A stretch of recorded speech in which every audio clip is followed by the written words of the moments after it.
매일 밤 읽는 하나님의 말씀, 창세기 36장입니다. 창세기 36장. 에서 곧 에돔의 족보는 다음과 같다. 에서는 가나안 여인 세 사람을 아내로 맞아들였다. 아달은 헷사람 엘론의 딸이다. 오홀리바마는 히위 사람 시브온의 딸 아나에게서 태어났다. 바스맛은 이스마엘의 딸이며 느바요의 누이이다. 아다는 엘리바스를 낳고 바스맛은 루엘을 낳고 오홀리바마는 여우스와 얄람과 고라를 낳았다. 이들은 에서의 아들인데 에서가 가나안 땅에서 얻은 아들들이다. 에서는 아내들과 아들들과 딸들과 자기의 집 모든 사람과 집 짐승과 또 다른 모든 짐승과 가나안 땅에서 얻은 모든 재산을 이끌고 아우 야곱과는 좀 떨어진 다른 곳으로 갔다. 두 사람은 재산이 너무 많아서 함께 살 수 없었다. 그들은 특히 집짐승이 많아서 거기에서 그대로 살 수 없었다. 그래서 에서 곧 에돔은 세일산에 자리를 잡았다. 세일 산간지방에 사는 에돔 사람의 조상 에서의 족보는 다음과 같다. 에서의 아들들의 이름은 다음과 같다. 에서의 아내 아다가 낳은 아들은 이름이 엘리바스이고 에서의 아내 바스맛이 낳은 아들은 루엘이다. 엘리바스가 낳은 아들은 대만과 오말과 스보와 가담과 그나스이다. 에서의 아들 엘리바스와 그의 첩 딥나 사이에서는 아들 아말렉이 태어났다. 이들은 에서의 아내 아다가 낳은 자손이다. 루엘이 낳은 아들은 나핫과 세라와 삼마와 mit사이다. 이들은 에서의 아내 바스맛이 낳은 자손이다. 에서의 아내 오홀리바마 시브온의 딸 아나의 소생 가 낳은 아들은 여우수와 얄람과 고라이다. 에서에게서 나온 종족들은 다음과 같다. 에서의 맏아들 엘리바스를 조상으로 하는 종족들은 대만과 오말과 스보와 그나스와 고라와 가담과 아말렉이다. 이들은 에돔 땅에 있는 엘리바스 종족들이다. 이들은 에서의 아내 아다가 낳은 자손이다. 에서의 아들 루엘을 조상으로 하는 종족들은 나핫과 세라와 삼마와 mit사이다. 이들은 에돔 땅에 있는 루엘 종족들이다. 이들은 에서의 아내 바스맛이 낳은 자손이다. 에서의 아내 오홀리바마의 아들에게서 나온 종족들은 다음과 같다. 여우수와 얄람과 고라이다.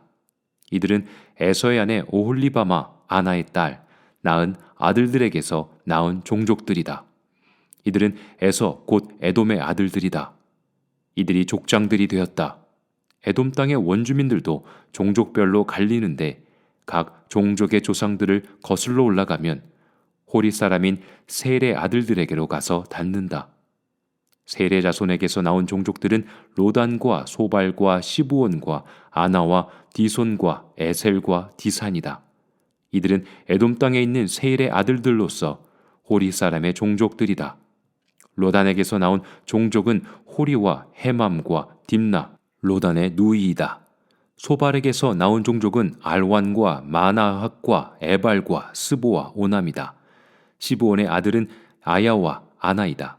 아버지 시브온의 나귀를 칠 때에 광야에서 온천을 발견한 사람이 바로 아나이다. 아나의 자손은 디손과 오홀리바마 아나의 딸이다. 디손에게서 나온 종족은 햄단과 에스반과 이드란과 그란이다. 에슬에게서 나온 종족은 비란과 사안과 아간이다. 디산에게서 나온 종족은 우스와 아란이다. 호리 종족의 조상들은 로단과 소발과 시브온과 아나와 디손과 에셀과 디산이다. 이들은 그 갈래를 따라 분류하면 세일 땅에 사는 호리 종족의 조상들이다. 이스라엘의 왕이 아직 없을 때에 다음과 같은 왕들이 차례로 에돔 땅을 다스렸다. 보올의 아들 벨라가 에돔의 왕이 되었다. 그의 도성의 이름은 딘하바이다. 벨라가 죽으니 보스라 사람 세라의 아들 요밥이 그의 뒤를 이어서 왕이 되었다. 요밥이 죽으니 대만 사람의 땅에서 온 후삼이 그의 뒤를 이어서 왕이 되었다. 후삼이 죽으니 브닷의 아들 곧 모압 벌판에서 미디안 사람을 친 하닷이 그의 뒤를 이어서 왕이 되었다. 그의 도성의 이름은 아윗이다. 하닷이 죽으니 마스레가 출신 삼라가 그의 뒤를 이어서 왕이 되었다. 삼라가 죽으니 유프라테스 강가에 살던 르호봇 사람 사울이 그의 뒤를 이어서 왕이 되었다. 사울이 죽으니 악볼의 아들 바알 하난이 그의 뒤를 이어서 왕이 되었다.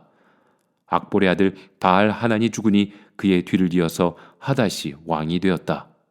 그의 도성의 이름은 바우이다. 그의 아내의 이름은 무헤다벨인데 마드렛의 딸이며 메사합의 손녀이다. 에서에게서 나온 종족들은 가문과 거주지에 따라서 나누면 각각 다음과 같다. 그 이름은 딥나와 알와와 여댓과 오홀리바마와 엘라와 비논과 그나스와 대만과 밉살과 막디엘과 이람이다. 이들이 에돔의 종족들이다. 종족들의 이름이 각 종족들이 살던 거주지의 이름이 되었다. 에돔 사람의 조상은 에서이다. 창세기 37장. 야곱은 자기 아버지가 몸부쳐 살던 땅, 곧 가나안 땅에서 살았다. 야곱의 역사는 이러하다. 17살 된 소년 요셉이 아버지의 첩들인 빌하와 실바가 낳은 형들과 함께 양을 치는데 요셉은 형들의 허물을 아버지에게 일러 바치곤 하였다. 이스라엘은 늙음하게 요셉을 얻었으므로 다른 아들들보다 요셉을 더 사랑하여서 그에게 화려한 옷을 지어서 입혔다. 형들은 아버지가 그를 자기들보다 더 사랑하는 것을 보고서 요셉을 미워하며 그에게 말 한마디도 다정스럽게 하는 법이 없었다. 한 번은 요셉이 꿈을 꾸고서 그것을 형들에게 말한 일이 있는데 그 일이 있은 뒤로부터 형들은 그를 더욱더 미워하였다. 요셉이 형들에게 말하였다. 내가 꾼 꿈 이야기를 한번 들어보셔요. 우리가 밭에서 곡식단을 묶고 있었어요. 그런데 갑자기 내가 묶은 단이 우뚝 일어서고 형들의 단이 나의 단을 둘러서서 절을 하였어요. 형들이 그에게 말하였다. 내가 우리의 왕이라도 될성 싶으냐? 정말로 내가 우리를 다스릴 참이냐? 형들은 그의 꿈과 그가 한 말 때문에 그를 더욱더 미워하였다. 얼마 뒤에 그는 또 다른 꿈을 꾸고 그것을 형들에게 말하였다. 들어보셔요. 또 꿈을 꾸었어요. 이번에는 해와 달과 별 11개가 나에게 절을 했어요. 그가 아버지와 형들에게 이렇게 말할 때에 그의 아버지가 그를 꾸짖었다. 내가 꾼 그 꿈이 무엇이냐? 그래, 나하고 너의 어머니하고 너의 형들이 함께 너에게로 가서 땅에 엎드려서 너에게 절을 할 것이란 말이냐? 그의 형들은 그를 시기하였지만 아버지는 그 말을 마음에 두었다. 그의 형들은 아버지의 양떼를 치려고 세겜 근처로 갔다. 이스라엘이 요셉에게 말하였다. 내가 알고 있는 듯이 너의 형들이 세겜 근처에서 양을 치지 않느냐? 내가 너를 너의 형들에게 좀 보내야겠다. 요셉이 대답하였다. 다녀오겠습니다. 이스라엘이 요셉에게 말하였다. 너의 형들이 잘 있는지 양들도 잘 있는지를 가서 살펴보고 나에게 와서 소식을 전해다오. 그의 아버지는 헤브론 골짜기에서 그를 떠나보냈다. 요셉이 세겜에 도착하였다. 어떤 사람이 보니 요셉이 들에서 헤매고 있었다. 그가 요셉에게 물었다. 누구를 찾느냐? 요셉이 대답하였다. 형들을 찾습니다. 우리 형들이 어디에서 양을 치고 있는지 나에게 일러주시겠습니까? 그 사람이 대답하였다. 너의 형들은 여기에서 떠났다. 도단으로 가자 하는 말을 내가 들었다. 그래서 요셉은 형들을 뒤따라 가서 도단 근처에서 형들이 있는 곳을 알아냈다. 그런데 그의 형들은 멀리서 그를 알아보고서 그를 죽여버리려고 그가 그들에게 가까이 오기 전에 음모를 꾸몄다. 그들은 서로 마주보면서 말하였다. 야, 저기 꿈꾸는 녀석이 온다. 자, 저 녀석을 죽여서 아무 구덩이에나 던져놓고 사나운 들짐승이 잡아먹었다고 하자. 그리고 그 녀석의 꿈이 어떻게 되나 보자. 루벤이 이 말을 듣고서 그들의 손에서 요셉을 건져내려고 그들에게 이렇게 말하였다. 목숨만은 해치지 말자. 피는 흘리지 말자. 여기 들판에 있는 구덩이에 그 아이를 던져 넣기만 하고 그 아이에게 손을 대지는 말자. 루벤은 요셉을 그들에게 건져내서 아버지에게 되돌려 보낼 생각으로 이렇게 말한 것이다. 요셉이 형들에게로 오자 그들은 그의 옷, 곧 그가 입은 화려한 옷을 벗기고 그를 들어서 구덩이에 던졌다. 그 구덩이는 비어있고 그 안에는 물이 없었다. 그들이 앉아서 밥을 먹고 있는데 고개를 들고 보니 마침 이스마엘 상인 한 떼가 길르앗으로부터 오는 것이 눈에 띄었다. 낙타에다 향품과 유향과 몰약을 싣고 이집트로 내려가는 길이었다. 유다가 형제들에게 말하였다. 우리가 동생을 죽이고 그 아이의 피를 덮는다고 해서 우리가 얻는 것이 무엇이냐? 자, 우리는 그 아이에게 손을 대지는 말고 차라리 그 아이를 이스마엘 사람들에게 팔아넘기자. 아무래도 그 아이는 우리의 형제요 우리의 피부치이다. 형제들은 유다의 말을 따르기로 하였다. 그래서 미디안 상인들이 지나갈 때에 형제들이 요셉을 구덩이에서 꺼내어 이스마엘 사람들에게 은 20냥에 팔았다. 그들은 그를 이집트로 데리고 갔다. 루벤이 구덩이로 돌아와서 보니 요셉이 거기에 없었다. 그는 슬픈 나머지 옷을 찢고서 형제들에게 돌아와서 말하였다. 그 아이가 없어졌다. 나는 이제 어디로 가야 한단 말이냐? 그들은 순념소 한 마리를 죽이고 요셉의 옷을 가지고 가서 거기에 피를 묻혔다. 그들은 피 묻은 그 화려한 옷을 아버지에게로 가지고 가서 말하였다. 우리가 이 옷을 주었습니다. 이것이 아버지의 아들의 옷인지 잘 살펴보시기 바랍니다. 그가 그 옷을 알아보고서 부르짖었다. 내 아들의 옷이다. 사나운 들짐승이 그 아이를 잡아먹었구나. 요셉은 찢겨서 죽은 것이 틀림없다. 야곱은 슬픈 나머지 옷을 찢고 베옷을 걸치고 아들을 생각하면서 여러 날을 울었다. 그의 아들 딸들이 모두 나서서 그를 위로하였지만 그는 위로받기를 마다하면서 탄식하였다. 아니다, 내가 울면서 나의 아들이 있는 수올로 내려가겠다. 아버지는 잃은 자식을 생각하면서 울었다. 그리고 미디안 사람들은 이집트에서 요셉을 보디발이라는 사람에게 팔았다. 그는 바로의 신하로서 경호대장으로 있는 사람이었다. 창세기 38장. 그 무렵에 유다는 형제들에게서 떨어져 나가 히라라고 하는 아둘람 사람이 사는 곳으로 가서 그와 함께 살았다. 유다는 거기에서 가나안 사람 수아라고 하는 사람의 딸을 만나서 결혼하고 아내와 동침하였다.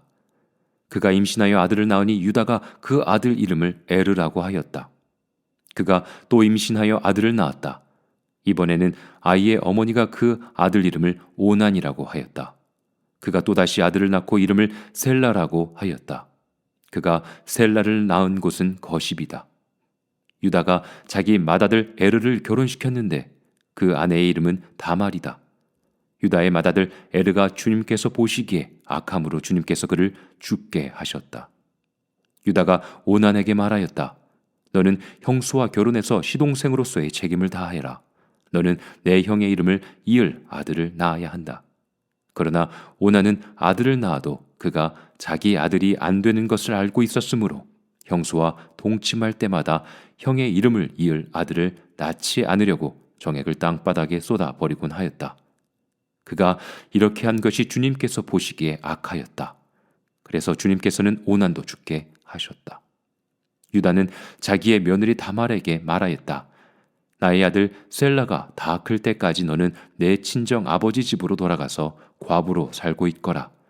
유다는 셀라를 다말에게 주다가는 셀라도 제 형들처럼 죽을지 모른다고 생각하였다.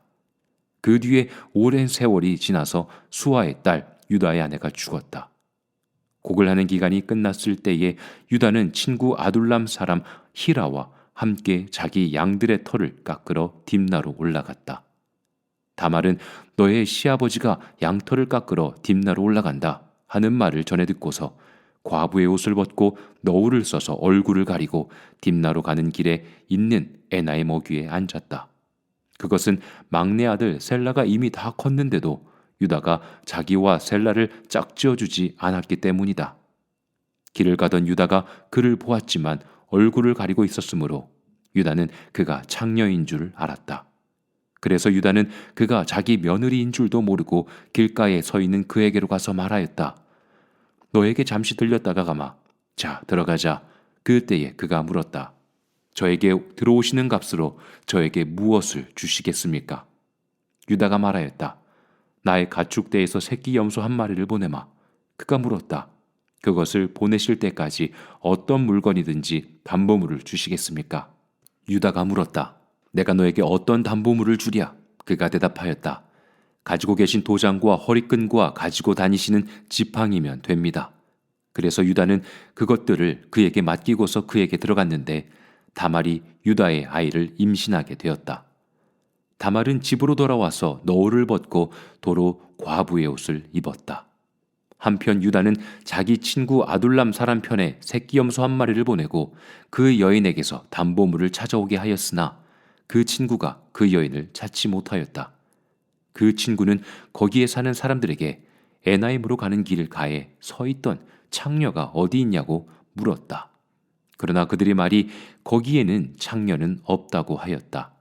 그는 유다에게 돌아가서 말하였다. 그 여인을 찾지 못하였네. 그보다도 거기에 사는 사람들이 그러는데 거기에는 창녀가 없다고 하네. 유다가 말하였다. 가질 테면 가지라지. 잘못하다가는 창피만 당하겠네. 어찌하였든지 나는 새끼 염소 한 마리를 보냈는데 다만 자네가 그 여인을 찾지 못한 것뿐일세. 석 달쯤 지난 다음에 유다는 자기의 며느리 다말이 창녀짓을 하여 임신까지 했다는 소문을 들었다. 유다가 명하였다. 그를 끌어내서 화형에 처하여라. 그는 끌려 나오면서 시아버지에게 전가를 보냈다. 저는 이 물건 임자의 아이를 베었습니다. 하고 말하였다. 다말은 또 말을 계속하였다. 잘 살펴보십시오. 이 도장과 이 허리끈과 이 지팡이가 누구의 것입니까? 유다는 그 물건들을 알아보았다. 그 아이가 나보다 옳다. 나의 아들 셀라를 그 아이와 결혼시켜야 했었는데 하고 말하였다. 유다는 그 뒤로 다시는 그를 가까이 하지 않았다. 다말이 몸을 풀 때가 되었는데 태 안에는 쌍둥이가 들어 있었다. 아기를 막 낳으려고 하는데 한 아기가 손을 내밀었다. 산파가 진홍색 실을 가져다가 그 아이의 손목에 감고서 말하였다. 이 아이가 먼저 나온 녀석이다. 그러나 그 아이는 손을 안으로 다시 끌어들였다. 그런 다음에 그의 아우가 먼저 나왔다. 산파가 어찌하여 내가 터뜨리고 나오느냐 하고 말하였다. 그래서 이 아이 이름을 베레스라고 하고 그의 형 곧 진홍색 실로 손목이 묶인 아이가 뒤에 나오니 아이 이름을 세라라고 하였다.